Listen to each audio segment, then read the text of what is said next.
Hello students, एक बार फिर से आप सभी का हमारे यूट्यूब चैनल लर्निंग यूनिवर्स में बहुत बहुत स्वागत है। आज की इस वीडियो में हम उत्तर प्रदेश जो प्रिलिमिनरी एलिजिबिलिटी टेस्ट यानी पेट टेस्ट है उससे संबंधित सूचना लेकर हाजिर हुए हैं। आपको पता है पेट की जो अंतिम तिथि आवेदन सबमिट करने की 27 जुलाई थी और आज बहुत सारी शिकायतें आने लगी थी कि सर्वर नहीं चल रहा है, साइट नहीं चल पा रही है, जिसको देखते हुए उत्तर प्रदेश अधीनस्थ सेवा चयन आयोग द्वारा फॉर्म सबमिट करने की तिथि जो है, अंतिम तिथि जो 27 जुलाई थी वो 31 जुलाई कर दी गई। आज की डेट में एक साथ लगभग 5 लाख छात्र जो है सर्वर पर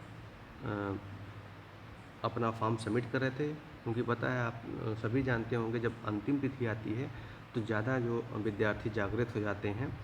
महीने भर की या 15 दिन की जो तिथि जी रहती है उसमें वो सोए पड़े रहते हैं। जब लास्ट के 2-3 दिन आते हैं तब वो एक्टिव होते हैं और उसी में फॉर्म सबमिट करने का प्रयास करते हैं।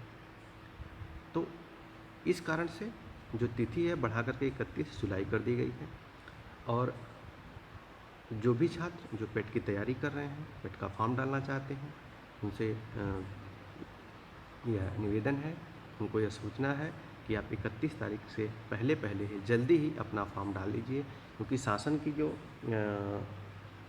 संकेत आ रहे हैं इसके बाद डेट एक्सटेंड नहीं होगी और जो शुल्क समायोजन और आवेदन में जो संशोधन है, यानी कि आपने फॉर्म सबमिट कर दिया, आपके यहाँ से कोई गलती हो गई है, उसको संशोधन करना है, उसकी जो तिथि थी 3 अगस्त थी वह यथावत ही है और ये एकदम नहीं बढ़ाई जाएगी। तो अब ऐसे बच्चे जो ये सोच रहे हों कि फिर से डेट बढ़ा दी जाएगी या शुल्क समायोजन की डेट बढ़ा दी जाएगी, कतई ऐसा नहीं होगा।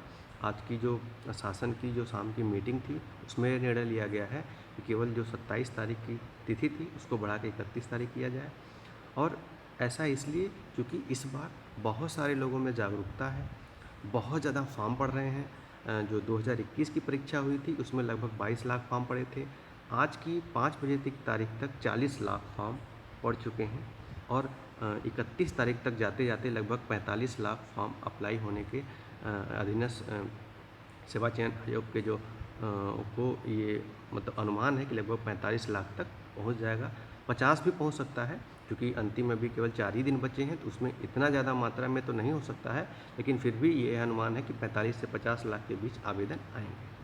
तो आप समझ सकते हैं कि इतने बृहद स्तर पर छात्र आवेदन कर रहे हैं तो कितनी ज़्यादा प्रतिस्पर्धा होगी। इसको ध्यान में रखते हुए ऐसे जो भी छात्र हैं, जो भी लोग हैं जो उत्तर प्रदेश अधीनस्थ सेवा चयन आयोग के अंतर्गत जो भी परीक्षाएं होती हैं उनको देने चाहते हैं, सरकारी नौकरी लेने के इच्छुक हैं, तो वो पेट का ज़रूर फॉर्म डालें। समय रहते हुए आपके पास 1-2 दिन है, ज़रूर डालिए, क्योंकि लास्ट डे में अक्सर बहुत ज़्यादा भीड़ हो जाती है तो सर्वर बिजी जाता है, नॉट रीचेबल हो जाता है, जो भी चीज़ें होती हैं वो एरर आ जाती है। तो इससे बचें और फॉर्म डालें। आपको ये भी बता दें कि जो अधीनस्थ सेवा चयन आयोग और उत्तर प्रदेश शासन द्वारा एक टेंटेटिव डेट जो परीक्षा की है वो 18 सितंबर है, फिक्स नहीं है। अभी आज शाम की मीटिंग का ये था कि चूँकि फॉर्म अप्लाई करने वाले छात्रों की संख्या ज़्यादा बढ़ गई है, उसको देख करके बहुत सारी चीज़ें मैनेज करनी होती हैं, सेंटर डिसाइड करने होते हैं, उस हिसाब से व्यवस्थाएं बनानी होती हैं। तो शासन ने जो है 18 सितंबर की डेट लगभग टेंटेटिव निश्चित की है। हो सकता है इसमें बदलाव भी हो सकता है, चांसेस ज़्यादा हैं आगे पीछे थोड़ा होने के, क्योंकि जहाँ पिछली बार 21-22 लाख बच्चों का फॉर्म आया था, इस बार अभी जो आयोग है ये 35 लाख के आसपास का आंकड़ा लेकर के चल रहा था, लेकिन वो 45 से 50 लाख के बीच में जा रहा है। तो इतना अधिक मात्रा में बच्चों को एक साथ एग्ज़ाम कराना, उनकी तैयारी करना, सेंटर्स डिसाइड करना, उस संबंध में लॉ एंड ऑर्डर की व्यवस्था कराना, पेपर प्रिंट कराना, बहुत सारी चीज़ें रहती हैं। तो इस चीज़ों को ध्यान में रख करके हो सकता है ये जो 18 सितंबर की डेट है उसमें भी बदलाव किया जा सकता है, पर ये फिक्स नहीं है। शासन बहुत सख्त रहता है, आपको पता है, और तैयारियां बहुत तेज़ हो जाती हैं। तो आप ये मान के चलिए कि 18 सितंबर या सितंबर के एक आध हफ्ते मतलब लास्ट वीक तक ये आपकी परीक्षा पूरी होगी। तो उसी हिसाब से आप अपना फॉर्म डालिए और फॉर्म डाल के तैयारी करिए। आपके लेखपाल की भी परीक्षा होने वाली है। ऐसे जो छात्र जो एडमिट कार्ड भी जारी हो गया है, तो उसका भी एडमिट कार्ड अपना निकाल करके अपनी परीक्षा की तैयारी करें। धन्यवाद।